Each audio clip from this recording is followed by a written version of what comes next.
Egizaklar burchi vakillarini dekabr oyida nimalar kutmoqda? Kelinglar shu mavzuda ko'ramiz. Bu Rohiba Taro.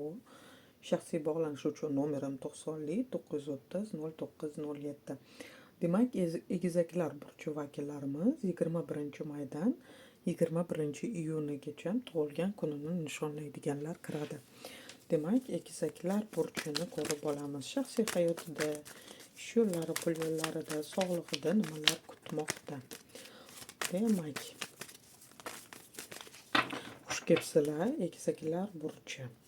Egizaklar burchi energiyasi dekabrda. Egizaklar burchi shaxsiy hayoti dekabrda. Egizaklar burchi demak, ish yo'llari, pul yo'llari dekabrda. Juda ham yaxshi. Egizaklar burchi sog'lig'i dekabrda. Egizaklar burchi nimadan ehtiyot bo'lish kerak? Dekabrda. Demak, egizaklar burchi energiyasi dekabrda. Bizda nima kartamiz tasvirlangan? Ritsar pentaklimiz tushibdilar. Demak, bu karta nimani bizga bildiradi? Umumiy o'sha energiyamizda, demak, bizda har bir qadamingiz aniq va to'g'ri bo'ladi deb bizga bu kartamiz ko'rsatadi.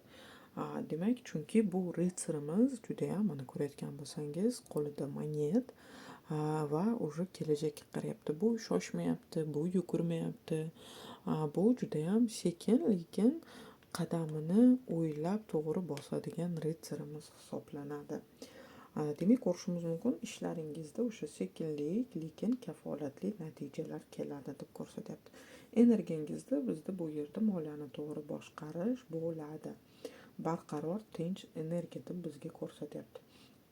Demak, bu yerda shaxsiy hayotingizda bo'ladigan bo'lsak, bo'ydoq, ya'niki boshi ochiq yolg'izlarga nimalar ko'rinyapti? Peterka pentakli kartamiz tushibdi egizaklar uchun.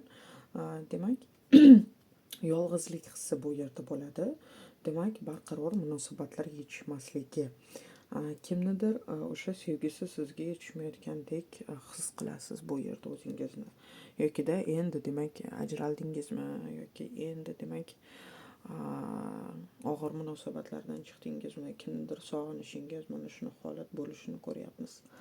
Yangi inson darrov bu yerda paydo bo'lmaydi. Dekabrda yangi inson kirib kelishi yo'q, yolg'izlar. Demak, mehr, qo'llab-quvvatlashga ehtiyoj seziladi deb ko'rsatyapti bizga. Demak, yolg'izlarda oila qurgan egizaklar uchun bizga nima deydi Peterka pentakli? Demak, ozgina tushunmovchilik oilangizda ozgina tushunmovchilik bo'ladi. Peterka pentakli kartamiz. Demak, bizda ozgina moliyaviy masalalarda qiyinchilikni ham ko'rsatadi. Demak, misol uchun moliyaviy masalalarda o'sha turmush o'rtog'ingiz bilan tortishishingiz mumkin. Mana shunaqa holat bo'lishi bor ekanligini ko'rsatyapti. Lekin bu qiyin davrdan o'tish davri. Birgalikda sabr qilishingiz kerak deb bizga ko'rsatadi kartalar. Demak, bizda ish yo'llari, pul yo'llaringiz deganimizda ishlaydigan egizaklar uchun bu kartamiz nima deydi? Karta Solnce tasvirlangan. Ish yo'llari demak ochiladi. Bu yerda obro', e'tirof bo'ladi. Bu yerda natijaga erishasiz. Demak, bizda moliyaviy o'sishingiz boshlanadi. Yokida o'sha yangi bir lavozimga ko'tarilishingiz ham mumkin deb ko'rsatadi bizga kartalar. Demak, yangi imkoniyatlar davri. Bu yerda rahbariyatdan maqtov bo'ladi.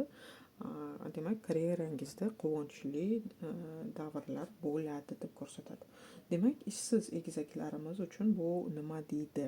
Yaxshi ish taklifi chiqadi deb bizga ko'rsatadi. O'zingizga mos, demak, quyoshdek bir yorug' ish boshlanadi.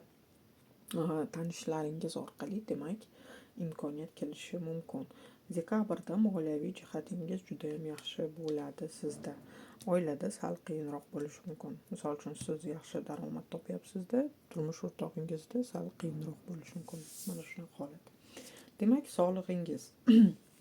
sog'lig'ingizda desetka pentakli kartamiz tushyapti. Bu yerda Demak, bizda nimani ko'rsatadi bu?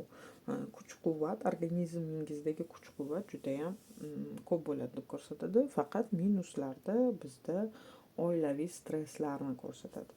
Ya'niki, o'sha qarindoshlar bilan bog'liq qanaqadir o'sha tashvishlar, oilaviy stresslar organizmga ta'sir qilishi mumkin deb ko'rsatadi. Bu kartamiz sog'liqda, demak, energiyangizda quvvat bo'ladi deb ko'rsatadi. Mana shu quvvat ham demak bizda sal vazn oshishiga olib kelishi mumkin. Demak, bizda o'sha minuslardan vazn ortishi mumkin deb ko'rsatadi. Shunga sal e'tiborliroq bo'ling. Umuman olganda, demak, salomatlik, lekin yomon emas bu yerda, yaxshi. Demak, egizaklar burchi vakillari dekabrda nimadan ehtiyot bo'lish kerak? Шестерка мечей kartamiz.